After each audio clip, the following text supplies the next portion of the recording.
दोस्तों नमस्कार, कैसे हैं आप सब।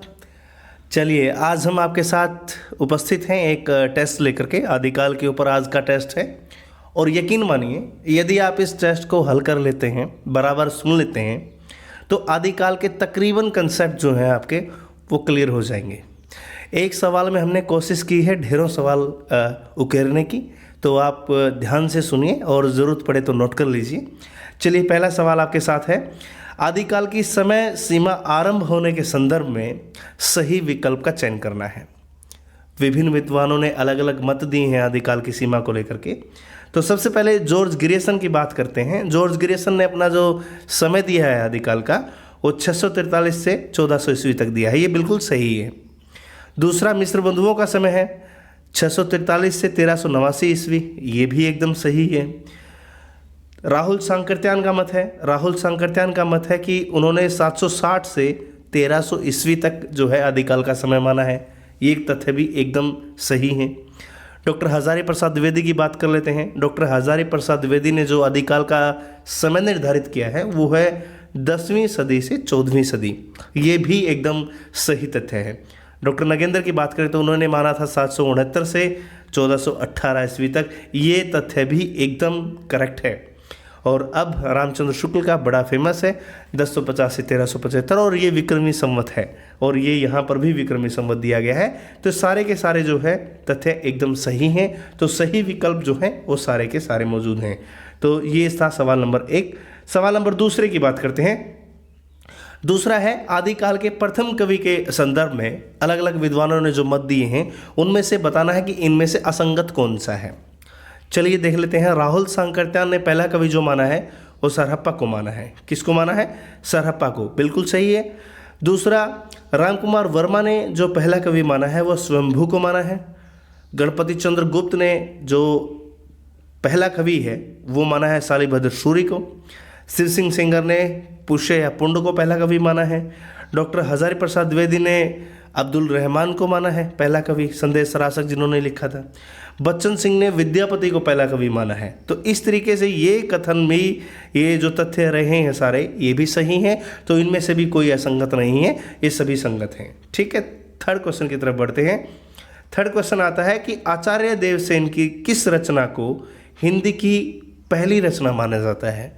तो देवसेन ने जो श्रावकाचार लिखी थी, जिसमें श्रावक धर्म का नियमों का पालन करने के बारे में बताया गया है, वो पहली रचना मानी जाती है देवसेन की। ठीक है, नेक्स्ट क्वेश्चन है, निम्नलिखित में से किस विद्वान ने आदिकाल को अभ्रंश काल नहीं कहा।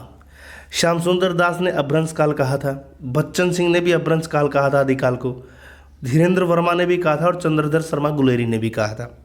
वासुदेव सिंह जो थे उन्होंने आदिकाल को अभ्रंश काल नहीं कहा। ठीक है, नेक्स्ट क्वेश्चन की तरफ आते हैं।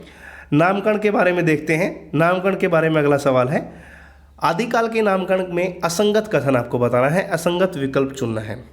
तो डॉक्टर हजारी प्रसाद द्विवेदी ने आदिकाल को आदिकाल कहा है, इन्हीं का नाम जो है वो हम उठाते हैं, लेते हैं। हालांकि ये नाम आपको बता दूं रामचंद्र शुक्ल ने भी दिया था, लेकिन उन्होंने वीरगाथा काल की जो व्याख्या की वो प्रमाणिक मान ली है, और इन्होंने हजारी प्रसाद द्विवेदी ने आदिकाल के संदर्भ में अपना मत स्थापित करके इस नाम को अपने हिस्से में ले लिया। रामचंद्र शुक्ल ने वीरगाथा काल नाम दिया, सही है। जॉर्ज ग्रियर्सन ने चारण काल कहा था आदिकाल को। महावीर प्रसाद द्विवेदी ने बीजवपन काल कहा आदिकाल को। रामकुमार वर्मा ने संधि काल और चारण काल कहा आदिकाल को। राहुल सांकृत्यान ने सिद्ध सामंत काल कहा। तो ये सारे के सारे जो नामकरण हैं मुख्य मुख्य विद्वानों के, ये यहाँ पर शामिल हो चुके हैं। तो इनमें से सारे के सारे जो विकल्प हैं वो संगत हैं, इनमें असंगत कोई नहीं है। ठीक है, नेक्स्ट क्वेश्चन की तरफ आते हैं।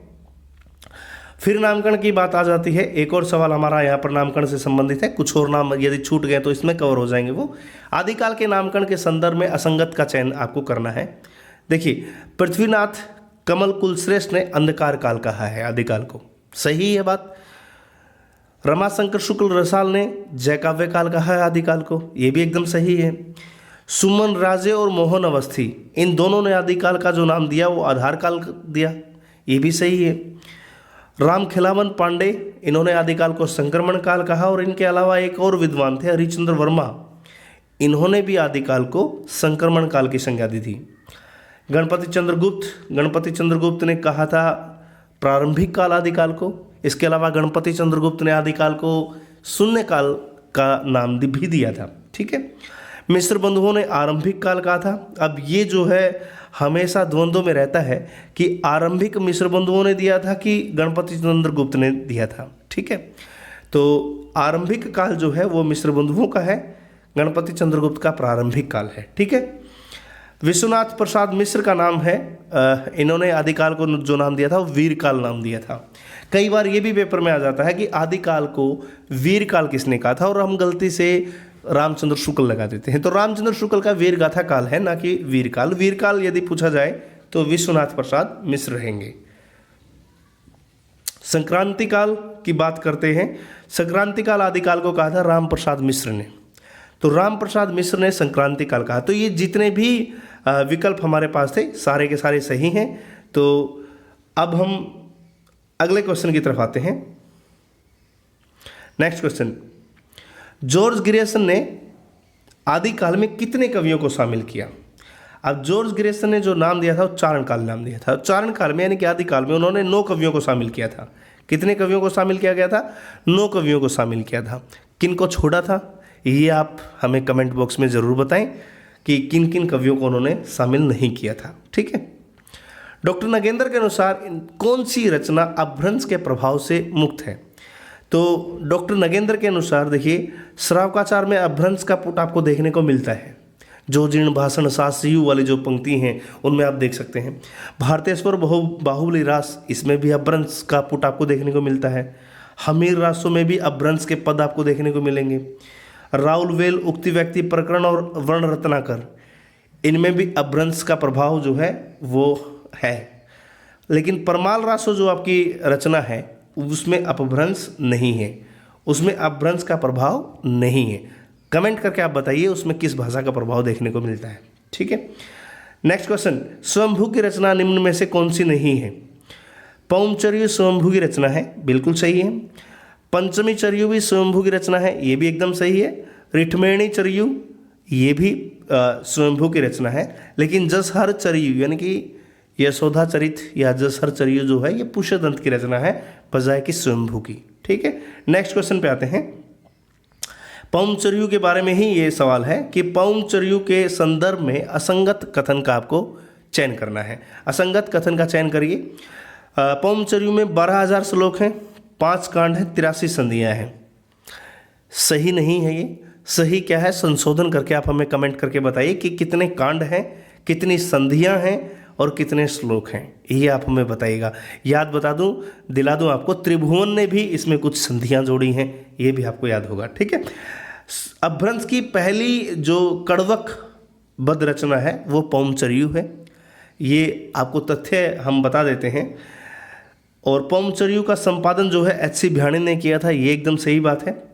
अपभ्रंश की राम कथा हम इसको कह सकते हैं, और पहली कड़वक बद्ध रचना भी पौमचर्यु को कह सकते हैं। ठीक है, नेक्स्ट क्वेश्चन, अगला सवाल है, स्वयंभू ने अपनी भाषा के लिए किस शब्द का प्रयोग किया था? एक नया सवाल होगा, तकरीबन हमारे जितने भी नए साथी हैं उनके लिए ये सब बहुत कम आपको देखने को मिलेगा कि स्वयंभू ने अपनी भाषा के लिए कौन सा नाम दिया था या किस शब्द का इस्तेमाल किया था।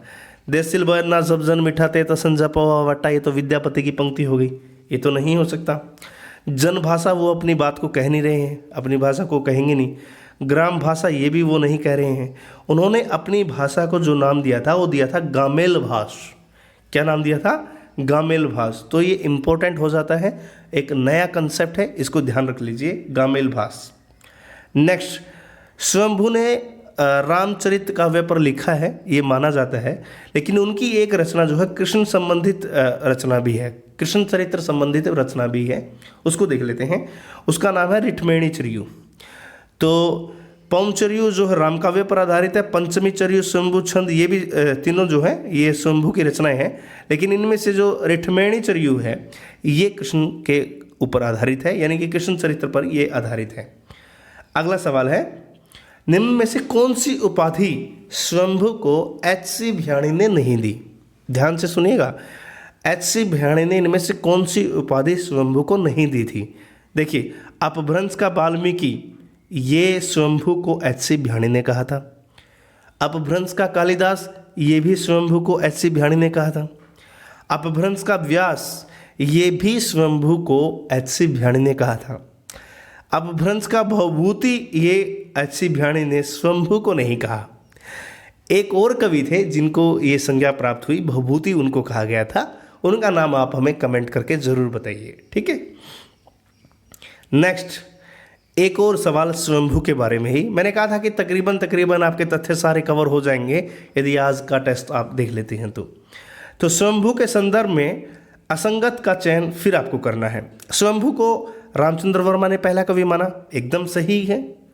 डॉक्टर बच्चन सिंह जो हैं उन्होंने जैन परंपरा का पहला कवि इनको माना, ये बात भी एकदम सही है।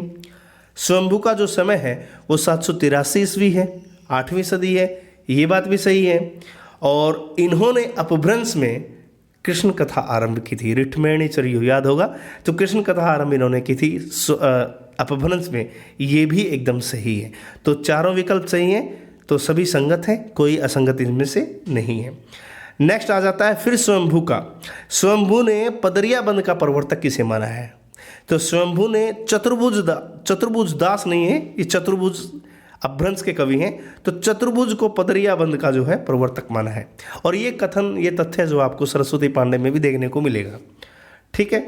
नेक्स्ट, एक और वेरी इंपॉर्टेंट क्वेश्चन। स्वयंभू असाधारण कवि हैं, उनकी काव्य दृष्टि समुद्र की तरह गहरी और आकाश में प्रसारित मेघजाल की तरह व्यापक है। ये कथन किसका है? फिर देख लीजिए, असाधारण कवि हैं स्वयंभू, उनकी काव्य दृष्टि समुद्र की तरह गहरी, आकाश में प्रसारित मेघजाल की तरह व्यापक है। ये कथन कहा था डॉक्टर बच्चन सिंह ने स्वयंभू को। यह स्वयंभू के बारे में डॉक्टर बच्चन सिंह का ऐसा मानना था कि उनकी काव्य दृष्टि जो है समुद्र की तरह गहरी है और पूरे आकाश में जो मेघजाल व्याप्त होते हैं ऐसी उनकी दृष्टि है। तो ये डॉक्टर बच्चन सिंह का कथन है। नेक्स्ट, पुष्यदंत के बारे में है। पुष्यदंत के बारे में जो सवाल है, पुष्यदंत की किस रचना में 63 महापुरुष का वर्णन है? 63 ही महापुराण याद होगा आपको, महापुराण। तो ये महापुराण इनकी रचना थी जिसमें 63 महापुरुषों का वर्णन है, ठीक है। नेक्स्ट, पुष्यदंत को भाखा की जड़ यानी कि भाषा की जड़ किसने कहा था? शिव सिंह सेंगर ने इनको भाखा की जड़ कहा था, या भाषा की जड़ आप इसको बोल सकते हैं, ठीक। अगला सवाल है, निम्न में से किस नाम से पुष्यदंत ने स्वयं को संबोधित नहीं किया? देखिए, पुष्यदंत ने खुद को अभिमान मेरु कहा था, ये कथन आपको पता होगा, ये तथ्य भी आपको पता होगा।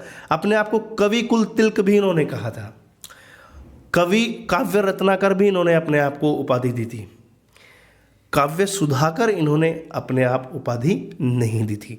तो आपको बताना ये है कि पुष्यदंत को काव्य सुधाकर की उपाधि किसने दी थी, या काव्य सुधाकर किसे कहा जाता है, किसने कहा था, जरूर आप हमें कमेंट बॉक्स में लिख करके बताइएगा। नेक्स्ट, एक और, पुष्यदंत की भाषा को मराठी की जननी किसने कहा था? नया सवाल आपके लिए, मराठी की जननी जो है पुष्यदंत की भाषा है वो किसने माना है? तो बहुत फेमस नाम है गजानन वासुदेव तगारे, सुनीति कुमार चटर्जी, राहुल सांकरत्यान और शिव सिंह सेंगर। इन 4 विकल्प में से आपको चुनना है। तो गजानन वासुदेव तगारे जो है उन्होंने मराठी की जननी कहा था पुष्यदंत की भाषा को, ठीक है। नेक्स्ट क्वेश्चन, पुष्यदंत को अपभ्रंश का वेद व्यास किसने कहा? एक और नया सवाल, पुष्यदंत को अपभ्रंश का वेद व्यास किसने कहा था? तो भोला शंकर व्यास जो हैं उन्होंने अपभ्रंश का वेद व्यास जो है पुष्यदंत को उपाधि दी थी।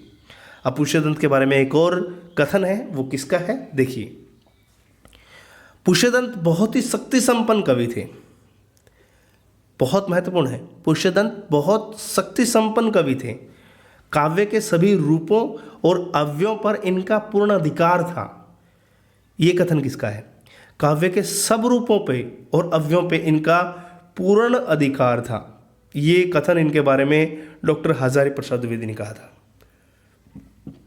तो डॉक्टर हजारी प्रसाद द्विवेदी का मानना था कि पुष्यदंत जो है बहुत शक्ति संपन्न कवि थे और काव्य के सभी रूपों और अव्ययों पर इनका पूर्ण अधिकार था, ठीक है।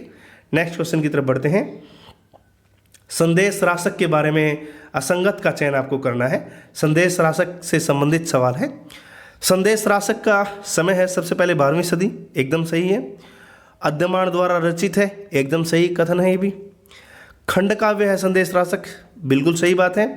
गेय काव्य और संदेश काव्य है, एकदम सही तथ्य है। संदेश रासक में 3 प्रक्रम है, नया तथ्य है लेकिन सही है। 223 छंद हैं, बहुत बढ़िया तथ्य है। तो 3 प्रक्रम हैं, 223 छंद हैं संदेश रासक में। इसकी भाषा को संक्रांतिकालीन भाषा विश्वनाथ त्रिपाठी ने कहा था। एक नया सवाल है आपके लिए, जरूर नोट कर लीजिए। मैंने कहा था आपको ढेर सारे ऐसे नए तथ्य भी मिलेंगे जिनको आप नोट कर सकते हैं। तो संदेश रासक की भाषा को संक्रांतिकालीन भाषा जो कहा था वो विश्वनाथ त्रिपाठी ने कहा था, एकदम सही है। तो ये पहला ऐसा धर्मेतर रास काव्य है जिसका संपादन हजारी प्रसाद द्विवेदी और विश्वनाथ त्रिपाठी ने किया था। तो कथन है धर्मेतर रास काव्य है, पहला काव्य है, ये एकदम सही है। संपादन हजारी प्रसाद द्विवेदी और विश्वनाथ त्रिपाठी ने किया, एकदम सही विकल्प है। तो कुल मिलाकर के सारे तथ्य जो है हमारे सही हैं, तो कोई भी असंगत इसमें से नहीं है। नेक्स्ट जो सवाल है वो भविष्यत कहा से संदर्भ में है। भविष्यत कहा के संदर्भ में असंगत का चयन आपको करना है। भविष्यत कहा ये रचना धनपाल की है, और धनपाल की है तो धनपाल को राजा मुंज ने सरस्वती की उपाधि दी थी, ये कथन एकदम सही है। 10वीं शताब्दी की रचना है, ये इसका समय बता दिया। भविष्यत कहा का समय कितना है, 10वीं शताब्दी है, बिल्कुल सही है। इसका संपादन किसने किया था, याकोबी ने किया था, एकदम सही तथ्य ये भी। रोमांटिक महाकाव्य भविष्यत कहा को कहा गया है, और ये किसने कहा था, विंटरनिज ने कहा था। ये बात बहुत अच्छा सवाल है, ये बहुत अच्छा तथ्य है। और भविष्यत कहा को रोमांटिक महाकाव्य की संज्ञा किसने दी थी, कई बार ऐसा भी डायरेक्ट भी पूछ लिया जाता है। तो विंटरनिज ने कहा था, ये एकदम सही है। और ये एक वणिक की कथा है, किसकी कथा, भविष्यत कहा एक वणिक की कथा है, ये भी एक नया तथ्य आपके लिए है। तो ये सारे के सारे तथ्य जो हैं बिल्कुल सही हैं, संगत हैं, सारे के सारे संगत है, कोई असंगत इनमें से नहीं है।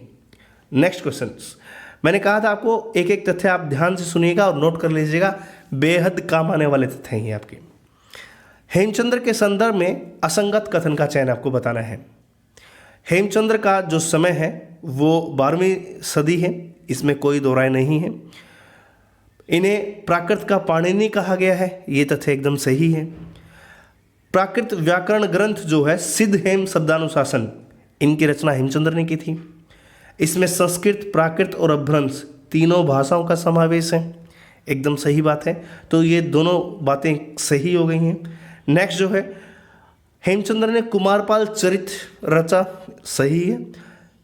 छंदोनुशासन की रचना भी इन्होंने की थी, एकदम सही है।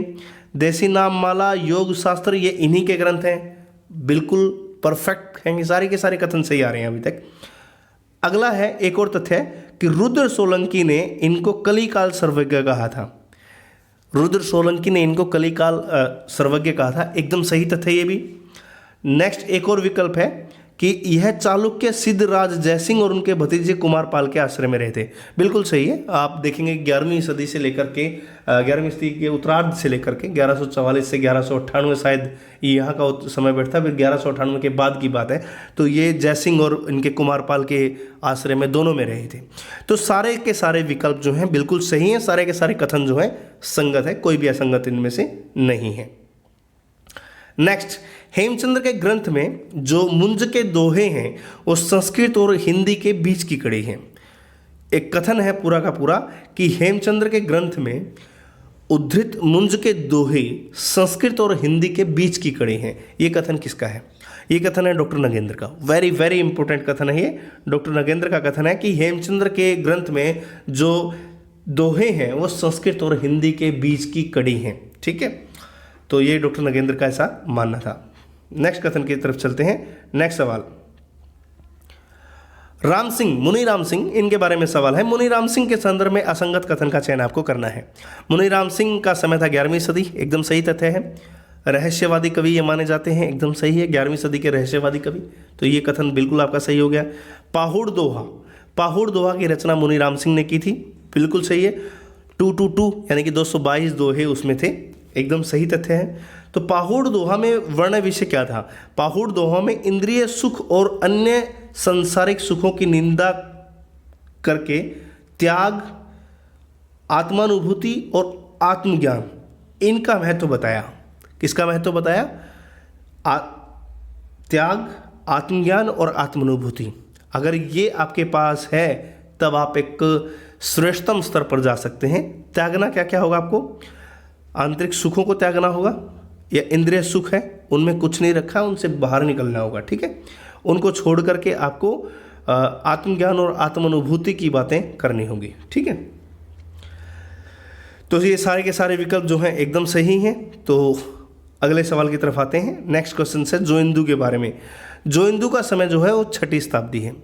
कितना समय है? 6वीं शताब्दी है। जोइंदू की रचना है परमात्म प्रकाश और योगसार इनकी रचना है। एकदम सही विकल्प है, सही है। इन्होंने अपभ्रंश में दोहा छंद का प्रयोग आरंभ किया था। अपभ्रंश में दोहा छंद का प्रयोग आरंभ किया था, एकदम सही तथ्य है। तो सारे के सारे विकल्प बिल्कुल सही हैं, कोई गलत नहीं इनमें से। नेक्स्ट है जैन साहित्य की शैलियों के संदर्भ में विचार करें। जैन साहित्य की शैलियों के संदर्भ में आपको विचार करना है। देखिए, आचार शैली जो है वो उपदेश प्रधान काव्य की है। जैन साहित्य में जो आचार शैली है वो उपदेश प्रधान काव्य के बारे में है। नया सवाल आपके लिए है, ध्यान से सुनिएगा। फागु शैली, इसके बारे में आपने सुना होगा कि विलास प्रधान जो काव्य रहेंगे उनकी शैली रहेगी फागु काव्य, यानी कि फागु शैली। नेक्स्ट, जैन जो तीर्थकर हैं, जैन तीर्थकरों के चरित्र का वर्णन यदि आप करते हैं तो उसके लिए एक शैली अपनाते हैं चरित्र काव्य की, ठीक है। और वैष्णव अवतार और जैन तीर्थकों का जैन आदर्श के अनुसार वर्णन करना, ये आ जाएगा आपका रास शैली के अंतर्गत। तो सारे के सारे कथन जो हैं एकदम सही हैं। आचार शैली, फागु शैली, चरित्र काव्य और रास शैली, इन चारों के बारे में हमने बातें कर ली। तो चारों के संदर्भ में एकदम सही तथ्य थे। नेक्स्ट आता है दब सहाव पयास, यानी कि द्रव्य स्वभाव प्रकाश। ये रचना एक्चुअली देवसेन की है और देवसेन ने इसको लिखा था अपभ्रंश भाषा में। किस में लिखा था? अपभ्रंश भाषा में। लेकिन यहाँ पूछा गया है प्राकृत भाषा में गाथाबंध में किसने रूपांतरित किया था? तो माइल धवल ने किया था। अगर दब सहाव पयास को पूछा जाए प्राकृत में किसने बनाया, तो प्राकृत में बनाया था माइल धवल ने, और इसको अपभ्रंश में लिखा था वो देवसेन ने लिखा था, ठीक है। नेक्स्ट, शालिभद्र सूरी के बारे में असंगत कथन आपको बताना है। शालिभद्र सूरी के बारे में असंगत कथन आपको बताना है। तो शालिभद्र सूरी का रचना काल जो है 1184 के आसपास है, एकदम सही बात है ये। और शालिभद्र सूरी को गणपति चंद्रगुप्त ने पहला कवि माना था, एकदम संगत कथन है। भारतेश्वर बाहुबली रास जैन रास परंपरा का पहला ग्रंथ इनका माना जाता है, एकदम परफेक्ट ग्रंथ है और बहुत अच्छा तथ्य है ये और सही भी है। भारतेश्वर बाहुबली रास की बात की है तो 205 छंद उसमें, लघु खंड काव्य है, वीर, श्रृंगार और शांत, ये 3 उसमें रस हैं। तो तथ्य एकदम सही है, कोई त्रुटि इसमें नहीं है। 205 छंद हैं, लघु खंड काव्य है, वीर, श्रृंगार और शांत रस की प्रधानता है। भारतेश्वर बाहुबली रास का संपादन किसने किया था? मुनिजीन विजय ने किया था, ये भी एकदम सही तथ्य है। शालिभद्र सूरी की जो अन्य रचनाएं हैं वो बुद्धिरास का संकलन इनके शिष्य सीवी ने किया था। जो बुद्धिरास इनकी एक और रचना है शालिभद्र सूरी की, उसका संकलन इनके शिष्य ने किया था जिसका नाम था सीवी, एकदम सही तथ्य है। तो सारे के सारे विकल्प जो हैं बराबर हैं, तो सारे के सारे कथन जो हैं एकदम संगत हैं। नेक्स्ट सवाल की तरफ आते हैं। नेक्स्ट सवाल है आसगू के बारे में। आखजू इनका नाम लिखा जाता है, कई जगह आगसू बोलता है, कई जगह आसुक बोलते हैं, अलग अलग जो है किताबों में अलग अलग नाम मिलता है। तो इनके बारे में सही कथन का, असंगत कथन का चयन करना है। सही कथन इनके बारे में कौन सा है, ये सवाल है। तो आसगू जो है वो राजस्थान के निवासी थे, जालोर के रहने वाले थे, सही है। इनका रचना काल जो है 12वीं ईस्वी के आसपास है, एकदम सही तथ्य है ये भी। चंदन बाला रास और जीव दया रास, ये आसगू की रचनाएं हैं। देखिए आज के इस पेपर में ढेरों नए तथ्य आप तक आ रहे हैं। तो चंदन बाला रास और जीव दया रास जो है ये इनकी रचना है, बिल्कुल सही तथ्य है ये। चंदन बाला रास में 35 छंद का करुण रस प्रधान लघु खंड काव्य माना जाता है।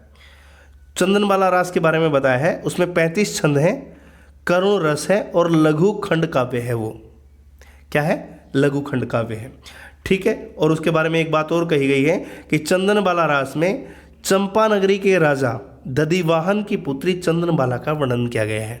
ये तथ्य भी एकदम सही है। तो सारे तथ्य जो है चंदनबाला राज के बारे में सही हैं, आसगू के बारे में सही हैं। अगला कथन, अगला सवाल एक और, निम्न कथनों पर विचार करिए। जीन धर्मसूरी ने शालिभद्र रास की रचना की थी, बिल्कुल सही है। जिसमें कोसा नामक वेश्या से भोगलित रहने पर भी जैन धर्म में दीक्षित स्थूलीभद्र मोक्ष के अधिकारी बने। वेरी इंपॉर्टेंट कथन है ये डॉक्टर नगेंद्र का साहित्य जब आप उठा के देखेंगे तो वहाँ आपको ये चीज़ मिलेगी कि जीन धर्मसूरी ने स्थूलीभद्र रास 1209 में इसकी रचना की थी, और जिसमें कोसा नामक वैश्या से भोगलित रहने पर भी जैन धर्म में दीक्षित स्थूलीभद्र मोक्ष के अधिकारी बन गए थे। ये एकदम सही तथ्य है। सुमतिगण ने नेमिनाथ रास इसकी रचना की थी, और ये रचना 1213 ईस्वी में की थी। 58 छंदों की ये रचना थी, और 58 छंद की इस रचना में नेमिनाथ और श्री कृष्ण का वर्णन है। एकदम सही तथ्य है। अगले कथन की तरफ आते हैं। अगला कथन है, राजशेखर सूरी ने नेमिनाथ फागु की रचना की थी। ये 1348 में की थी, जिसमें 27 छंद हैं, और 27 छंद के में नेमिनाथ और राजूल के विवाह का वर्णन है। नेमिनाथ और राजूल के विवाह का वर्णन है नेमिनाथ फागु में। नेमिनाथ रास में बता दिया 1213 में क्या था, 58 छंद की रचना है। नेमिनाथ और कृष्ण का वर्णन है। एक और रचना है विनय चंद्र सूरी की, नेमिनाथ चौपाई। नेमिनाथ चौपाई की उन्होंने रचना की थी, जिसमें चौपाई छंद में सबसे पहले 12 मासा का वर्णन मिलता है। तो चारों कथन बहुत बहुत महत्वपूर्ण है, और इंडिपेंडेंटली इनके ऊपर सवाल पूछे जाते हैं। तो ये सारे के सारे कथन एकदम सही हैं। बहुत महत्वपूर्ण सवाल आपके लिए हैं आज ये। नेक्स्ट, रेवंतगिरी रास के संदर्भ में असंगत कथन का चयन आपको करना है। रेवंतगिरी रास की रचना जो है वो विजयसेन सूरी द्वारा की गई थी। 1231 में ये रचना हुई थी। 4 कड़वक में विभक्त ये रचना है रेवंतगिरी रास, ठीक है, जिसमें रेवंतगिरी तीर्थ और भगवान नेमिनाथ की प्रतिमा का वर्णन किया गया है। एकदम सही तथ्य है। प्रकृति सौंदर्य और मूर्ति स्थापना संबंधित वास्तुकला का वर्णन भी इस ग्रंथ में है। एकदम सही तथ्य है। तो ये चारों तथ्य एकदम सही हैं। 4 कड़वक में है रेवंतगिरी, और रेवंतगिरी तीर्थ और भगवान नेमिनाथ की प्रतिमा का वर्णन इसमें किया गया है। विजयसेन सूरी द्वारा ये रचित है। 1231 में इसकी रचना हुई थी। नेक्स्ट, सिद्ध साहित्य पर विचार करना है। बहुत महत्वपूर्ण सवाल है। एक सवाल यहाँ से बन नहीं जाएगा, इनमें से, इन विकल्पों में से एक सवाल बन जाएगा। आज का टेस्ट इतना महत्वपूर्ण है, आप खुद हमें कमेंट करके बताइए कि आज का टेस्ट आपको कैसा लग रहा है। तो सिद्ध साहित्य पर विचार करें। सिद्ध साहित्य का जो दार्शनिक आधार है वो है निरीश्वरवाद, शून्यवाद। ये इनका दार्शनिक आधार है। पंचविडाल की बात होती है सिद्ध साहित्य में, तो पंचविडाल है आलस्य, हिंसा, काम, विचिकित्सा और मोह। ये हैं पंचविडाल, आलस्य, हिंसा, काम, विचिकित्सा और मोह, ठीक है। पंचमकार की बात आती है तो पंचमकार आपके हैं मध्य, मांस, मत्स्य, मैथुन और मुद्रा। मध्य, मांस, मत्स्य और मैथुन और मुद्रा, ये आपके पंचमकार हैं। तो पंचविडाल अलग हैं, पंचमकार अलग हैं। निर्वाण के अव्यय हैं शून्य, विज्ञान और महासुख। शून्य ज्ञान महासुख नहीं है, याद रखिएगा, विज्ञान है। शून्य, विज्ञान और महासुख ये निर्वाण के अव्यय माने गए हैं सिद्ध साहित्य में। वज्र शून्यवाद, वज्र सत्व, बुद्ध, एक नया कंसेप्ट आपके लिए। सिद्ध साहित्य में जो वज्र है वो शून्यवाद को दर्शा रहा है, और वज्र सत्व है वो बुद्ध है। कौन है? बुद्ध। तो ये सारे के सारे जो हैं विकल्प एकदम सही हैं, सारे के सारे कथन एकदम सही है, और मोस्ट इंपॉर्टेंट एक क्वेश्चन था। नेक्स्ट, फिर से सिद्ध संबंधी बात है। सिद्ध साहित्य पर विचार करिए। एक सवाल आपका यहाँ से भी बनेगा, इसके ऑप्शंस में से भी सवाल बनेंगे। तो आज के क्वेश्चंस में आपको ये चीज़ देखने को मिलेगी, ऑप्शंस में से भी आपको सवाल मिलेंगे। सिद्धों की संख्या 84 है, एकदम सही है। 4 योगिनियाँ हैं, मणिभद्रपा, लक्ष्मीकरा, कनकलपा और मेखलपा। ये चारों आपको डॉक्टर नगेंद्र की किताब में देखने को मिल जाएंगी। जहाँ तक बात है रामचंद्र शुक्ल के इतिहास की, वहाँ आपको 3 नाम मिलेंगे, चौथा नाम आपको डॉक्टर नगेंद्र की किताब में मिल जाएगा। सिद्धों का केंद्र जो है श्री पर्वत रहा है, एकदम सही तथ्य है। इनकी रचनाओं का प्रथम संकलन हरप्रसाद शास्त्री ने किया था। ये बंगाली आदमी थे, तो बांग्ला में किया था इन्होंने, बोधगान ओदोहा इसमें किया था, ठीक है। नेक्स्ट, इनका समय 800 से 13वीं सदी माना गया है, एकदम सही तथ्य है ये। 800 से 13वीं सदी सिद्ध साहित्य का समय जो है वो माना जा सकता है।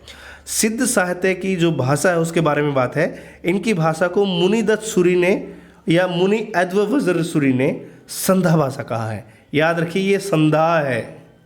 क्या है? संध्या है, संध्या नहीं है, संध्या भाषा इनकी भाषा को कहा जाता है। ये तो सारे के सारे जो है विकल्प एकदम सही हैं, कोई भी इनमें त्रुटि नहीं है। नेक्स्ट, जो जनता तत्कालीन नरेशों की स्वेच्छाचारिता, पराजय या पतन से त्रस्त होकर निराशावाद में के गर्त में गिरी हुई थी, उसके लिए सिद्धों की वाणी ने संजीवनी बूटी का कार्य किया। तो ये कथन किसका है? ये कथन डॉक्टर हजारी प्रसाद वेदी का है। डॉक्टर हजारी प्रसाद वेदी ने माना था सिद्धों के बारे में कि जो जनता तत्कालीन नरेशों की स्वेच्छाचारिता, पराजय या पतन से त्रस्त होकर के निराशावाद के गर्त में गिरी हुई थी, उनके लिए जब सिद्ध आए, उन सिद्धों की वाणियाँ जो थी वो संजीवनी बूटी का कार्य करके गई हैं। ठीक है, तो डॉक्टर हजारी प्रसाद वेदी ने ये सिद्धों के बारे में कहा था। नेक्स्ट, सरहप्पा के बारे में विचार करना है आपको। सरहप्पा के संदर्भ में एक सवाल है, बहुत महत्वपूर्ण है। तो सरहप्पा के गुरु जो हैं हरिभद्र थे। ये तथ्य आपको बहुत कम देखने को मिलेगा, बहुत लुप्तप्राय जो तथ्य आज हम लेके आए हैं आपके लिए। इनके गुरु जो है हरिभद्र थे। इनका समय 769 ईस्वी था और जन्म से ये ब्राह्मण थे। सरहप्पा के बारे में विचार कीजिए तो ये सारी बातें ठीक हैं। इनके नाम थे राहुल भद्र और सरोज वज्र। ये तथ्य भी एकदम सही है। सरहप्पा ने 32 रचनाएं लिखी थी, जिसमें दोहा कोश प्रसिद्ध है और दोहा कोश में 165 दोहे शामिल है और इसका संपादन राहुल शंकरत्यान ने किया था। तो एकदम सही तथ्य है ये भी। तो ये सारे के सारे तथ्य एकदम सही हैं। नेक्स्ट, सरहप्पा ने पाखंड आडंबर का विरोध किया था। बिल्कुल सही बात है, इन्होंने पाखंड आडंबर का विरोध किया था। पंडितों पर नकेल कसी थी इन्होंने। ठीक है, गुरु सेवा को महत्व दिया।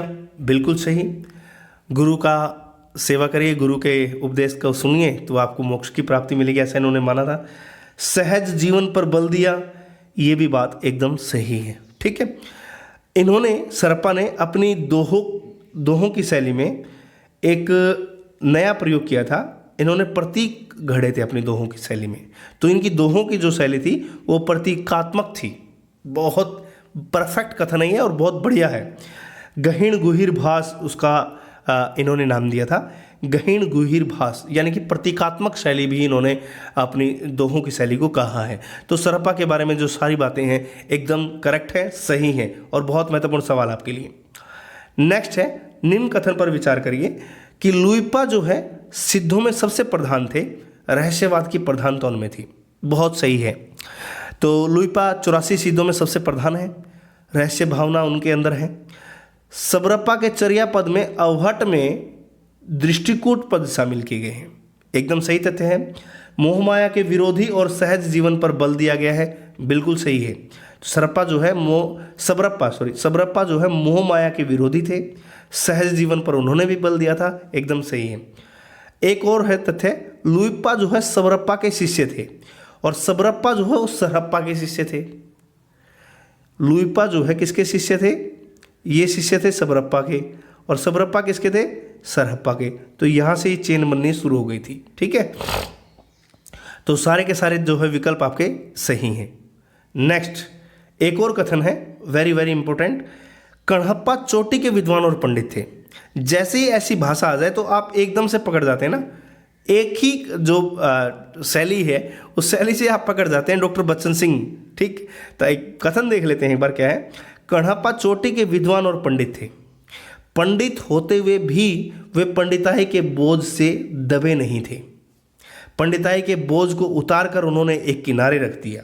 तो ये कथन जो है कणहप्पा के बारे में डॉक्टर बच्चन सिंह का कहना है। तो डॉक्टर बच्चन सिंह ने जब दूसरा इतिहास लिखा तो उसमें ये बात लिखी इन्होंने कि कणहप्पा चोटी के विद्वान और पंडित थे। पंडित होते हुए भी पंडिताई के बोझ से वो दबे नहीं थे। पंडिताई के बोझ को उतार कर उन्होंने एक किनारे पर रख दिया था। नेक्स्ट, एक और कथन है, एक और सवाल देखिए। नाथ साहित्य के बारे में इस बार सवाल है। नाथ साहित्य का चरमोत्कर्ष जो हुआ था वो 12वीं सदी से 14वीं सदी तक था। यानी कि गोरखनाथ का समय आप मान सकते हैं, उस समय की बात ये हो रही है। गोरखनाथ ने नाथपंथ, हठयोग और 12पंथी शाखाओं का प्रवर्तन किया। सही तथ्य है ये भी, इसमें भी कोई गलती नहीं है। गोरखनाथ ने नाथपंथ, हठ योग 12पंथी शाखाओं का प्रवर्तन किया था। नेक्स्ट जो तथ्य है वो क्या है, योग मार्ग, गुरु महिमा और पिंड ब्रह्मांडवाद पर उन्होंने जोर दिया।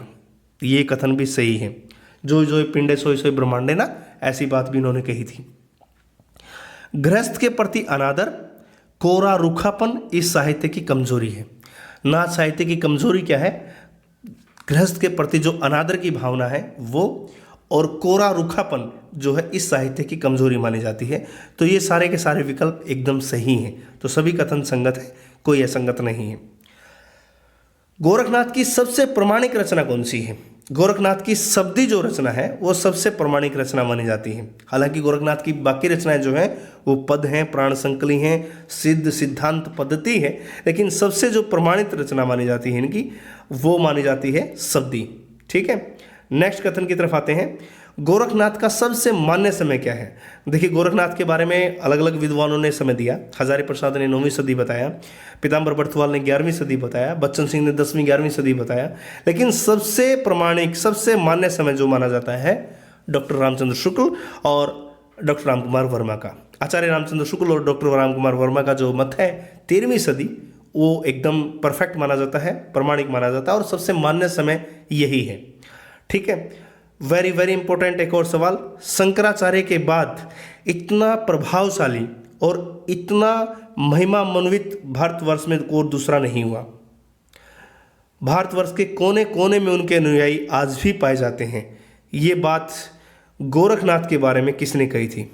शंकराचार्य के बाद इतना प्रभावशाली और इतना महिमान्वित भारतवर्ष में दूसरा नहीं हुआ। भारतवर्ष के कोने कोने में उनके अनुयायी आज भी पाए जाते हैं। ये कथन डॉक्टर हजारी प्रसाद द्विवेदी का है। ठीक है, डॉक्टर हजारी प्रसाद द्विवेदी का। अगला सवाल, गोरखनाथ को हिंदी का प्रथम गद्य लेखक किसने माना था? ये ऐसे काम जो है, ऐसे तथ्य जो है मिश्र बंधुओं ने ही दिए थे। मिश्र बंधुओं ने पहला गद्य लेखक जो है गोरखनाथ को माना था। ठीक है, अगला सवाल, बरसेगी कंबली पानी। बरसेगी कंबली पानी ये उलटबासी है। ये क्या है? उलटबासी है, उपदेश नहीं है, दृष्टिकोट पद नहीं है, नैतिकता नहीं है, ये क्या है? उलटबासी है। ठीक है, देखिए, बरसेगी कंबली पानी, पानी बरसता है ना कि कंबली बरसती है। ठीक है, गोरखनाथ की उल्टी वाणी, बरसेगी कंबली भीगे पानी। ठीक, नेक्स्ट, निम्न कथन पर विचार करिए। पीताम्बरनाथ बर्थवाल ने गोरखवाणी का संपादन किया था। सही तथ्य है, पीताम्बरनाथ बर्थवाल ने गोरखवाणी का संपादन किया। नेक्स्ट जो तथ्य है, हजारी प्रसाद द्विवेदी ने सिद्धनाथ की जो वाणियाँ हैं, नाथ सिद्ध की वाणियाँ जो हैं, इस पुस्तक का संपादन किया था। ये भी कथन एकदम सही है। तीसरा जो कथन है, रामचंद्र शुक्ल ने गोरखनाथ की भाषा को सधुगड़ी भाषा कहा है। वेरी वेरी इंपॉर्टेंट है और एकदम सही है। तो सारे के सारे जो तथ्य हैं एकदम सही हैं, कोई त्रुटि उनके अंदर नहीं है। तो अगला सवाल, जोई जोई पिंडे सो ब्रह्मांडे, थोड़ी देर पहले ही मैंने कहा था, तो इसमें किस दर्शन की झलक आपको मिलती है? तो ये अद्वैतवाद की झलक आपको इसमें देखने को मिलेगी। अद्वैतवाद का लक्षण आपको इसमें देखने को मिलेगा। निम्न में से नाथपंथी रासायनी नागार्जुन थे। आपको ये तो पता ही है, इसमें तो कोई ज़्यादा बताने वाली बात है नहीं। और लास्ट क्वेश्चन जो आज का है कि चौथे बोधिसत्व अवलोकितेश्वर कौन कहे जाते हैं? वो कहे जाते हैं मीननाथ। कौन कहे जाते हैं? मीननाथ। मीननाथ चौथे बोधिसत्व और अवलोकितेश्वर जो है वो इनकी संज्ञा है। चौथे बोधिसत्व अवलोकितेश्वर जो है वो मीननाथ को कहा जाता है। तो ये थे आज के हमारे सवाल। आज का जो टेस्ट है कैसा लगा आपको? और उम्मीद करते हैं आज का टेस्ट आपने एंजॉय किया होगा। ढेर सारे तथ्य जो है आपको आदिकाल के ऊपर मिले होंगे। और यदि आप भी चाहते हैं कि ये सीरीज़ जो है ऐसी ही चलती रहे तो कमेंट करके हमें ज़रूर बताइए। और यदि आप चाहते हैं हमारे डिस्कशन समूह का हिस्सा बनना तो डिस्क्रिप्शन में जो लिंक दिए हैं वहाँ तक जाकर आप ज्वाइन कर सकते हैं। तो थैंक यू सो मच। फिर मिलते हैं अगले टेस्ट में। Thank you so much.